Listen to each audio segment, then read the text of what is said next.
आनंदी जीवन या चॅनलमध्ये आपलं स्वागत आहे. आज आपण रुद्र अभिषेक का करावा या संदर्भात बोलणार आहोत.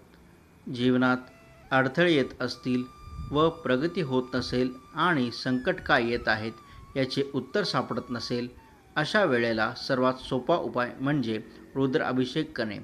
रुद्र अभिषेक केले की कोणतेही अडथळे राहत नाहीत. रुद्र हा वेदमंत्र आहे. रुद्र म्हणजे भगवान शंकराची स्तुती करणे. रुद्र या शब्दाचा अर्थ द्रवणे, पाजर फुटणे असा होतो. वेदमंत्रांचा प्रभाव कल्याण करण्याचा आहे.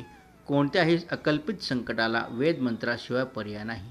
रुद्र म्हणण्याची विशिष्ट लय व पद्धत आहे. त्याप्रमाणे उच्चार केल्यावर शक्ती कार्यरत होते आणि तसा आपल्याला अनुभव प्राप्त होतो. रुद्र अभिषेक घरात, बाहेर, कोठेही पवित्र क्षेत्राच्या ठिकाणी केव्हाही केला तरी चालतो. विशेषतः प्रदोष, सोमवार, एकादशी अशा दिवशी करावा. श्रावण मासामध्ये शिवाची उपासना जेवढी करता येईल तेवढी अवश्य करावी. रुद्राभिषेकाचे फायदे: घराण्याचे दोष कमी होणे, सूक्ष्म मनोविकार कमी होणे. शिवोपासना म्हणजे रुद्र अभिषेक करणे. अशा महत्त्वपूर्ण माहितीसाठी चॅनलला सबस्क्राईब करून बेल आयकन प्रेस करा. धन्यवाद.